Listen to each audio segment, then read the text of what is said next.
What is up, YouTube family? I'm Jasx Aigner. Welcome back to the channel, y'all. If you're new here, welcome in, sis. You want to learn something new.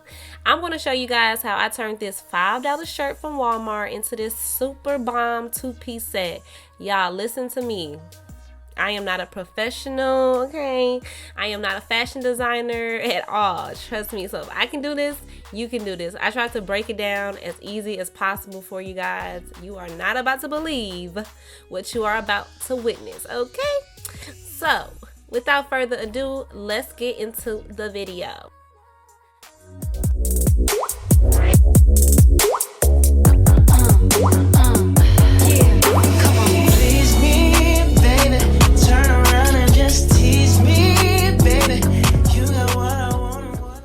Alrighty, so the first thing you guys want to do is turn the shirt inside out. You want to make sure that you are working with a lot of fabric. So this shirt is the size 3X. I just wanted to make sure I had more than enough. Next thing you want to do is find something that mimics the shape that you're going for. Okay, so I found this super cute crop top that I bought from Forever 21. Y'all, it's an influencer. It's so cute, but this is like the base shape. So as you can see, I tucked in the straps because that's not the type of look I'm going for. I just really need the crop fit. And then I'm gonna actually go ahead and grab a skirt that I love the way it fits on my body, like that, you know, super tight bodycon type dress. So I'm going to put the skirt down and as well as the crop top, and I'm going to go ahead and this is going to be my base for the shape that I'm going for, if that makes sense. All right, so now I'm taking some fabric chalk and I'm going to outline the crop top. Because I did like a one-sided sleeve over my shoulder, I'm going to go ahead and have to draw that out before I cut this out.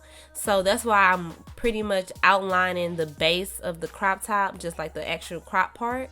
And then I'm going to remove that and then draw how I want the shoulder part to be, how thick, you know, how thick I want it to be or how thin I want it to be. So that's pretty much what I'm doing right now. And then I'm going to show you guys actually what this looks like. I'm not sure if you can see it pretty well, but that's just the chalk part. You guys can see the blue on there. So yeah, that's what that looks like. And I'm taking it all the way up to the shoulder again. Now for the skirt, I'm not going to outline anything because this is the actual shape that I need. As you guys can see, I'm not going to cut it directly up against the skirt because you want to leave room for seam allowance. That's what I'm doing right now. So we're going to be taking this skirt in, so you want to make sure that you give yourself room for error. So let's say the skirt is too big, I can always go in and make it smaller, but if it's too small, I am SOL. Okay, so that's what I'm doing now. I'm just cutting out the shape of the skirt. Again, I'm leaving about 1 inch for seam allowance, and I'm just going to go ahead and cut this little baby all around. Yeah.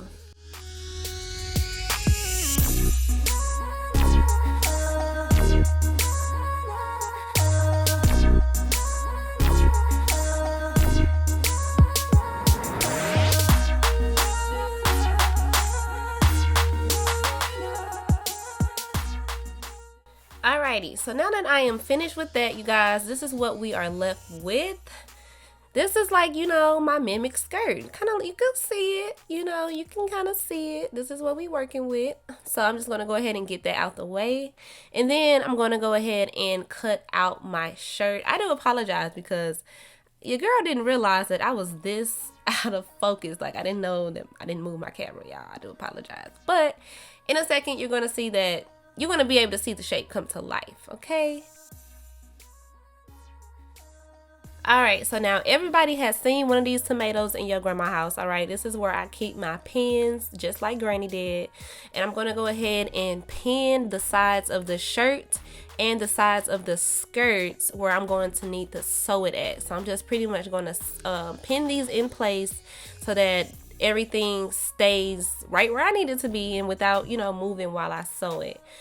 This is pretty self-explanatory, you guys. I'm just going to breeze right through this. So after pinning down this shirt, I realized that my shoulder was really short. Like, I didn't really leave enough room for me to actually put this shirt over my shoulder. So that's what I'm doing. I'm going ahead and cutting out some more fabric because I was not going to be able to get this over my head.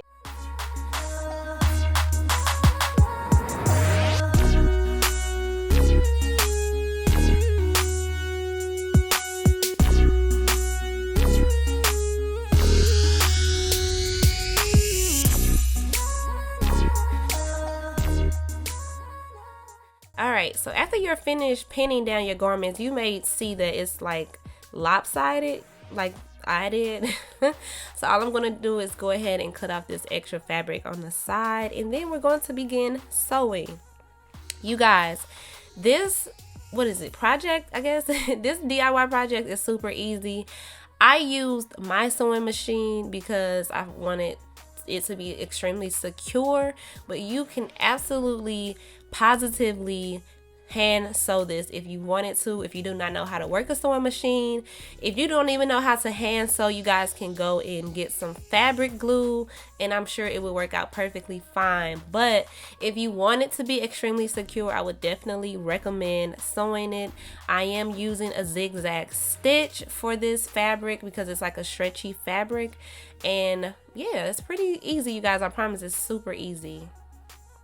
So after I finish sewing down the seams, this is what it's looking like. I'm going to go ahead and flip it inside out so I can show you guys what the outside looks like. Extremely neat and seamless stitching. Look at that. I'm not even a pro, y'all, okay? What if I really, you know what I'm saying, try to take this seriously? Your girl may be some trouble, you know? Be some fire out here. So any other time I would go ahead and hem this, but because I was like, something is missing, you know, I was going to leave it like this, but I was like, nah, your girl is extra, like something is missing, okay? So I went ahead and decided not to hem it. Nope, not today. I got this glittery fabric from Walmart, you guys. This was about $3. This is how it looks, and I'm going to be putting it on the bottom and the top piece of the shirt. And originally I was going to put it on the bottom piece of the skirt and the top, but I just went ahead with the bottom. So I'm going to just measure it out to about the length of the shirt, add about 2 inches, and then do this twice. You want to cut out 2 pieces per top and bottom because you need the front and the back. So that's what I'm pretty much doing here, measuring it, cutting it, and then I'm going to cut it twice.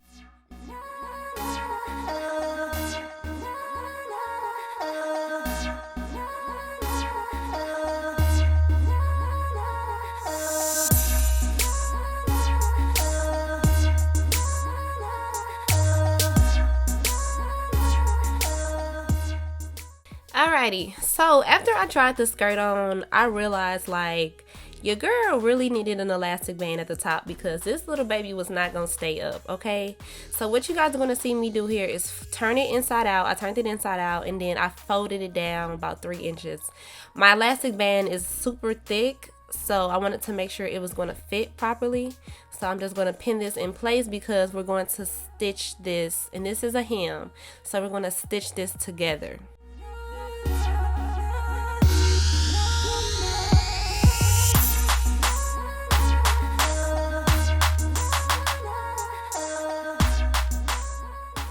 Alright, so to add the elastic band, you guys want to make sure that you leave enough room. As you can see, I didn't sew it completely closed. So I'm just going to use the safety pin method, and I'm going to insert the elastic band directly into that hole that I left open. This is pretty self-explanatory, guys. You just pull the safety pin through until you reach the end of the elastic band. So it's going to look something like this once you get it all the way in there, and then you're going to remove the safety pin, and you want to sew both pieces of the elastic band together, and then you want to finish sewing up the skirt. All right, so now I'm just adding the glittery strip to the skirt in the shirt. That's what you guys want to see me do here. And yeah, I did change the stitching to a straight stitch, you guys, to make sure that it is extremely neat and seamless. And yeah, this is what the final result looks like, and this is what this baby looks like on. Yeah, oh girl, Walmart wear, honey. $5 shirt wear, girl. $3 glitter strip wear. Okay. If you guys learned something and enjoyed this video, please give it a thumbs up and hit that subscribe button. See you later.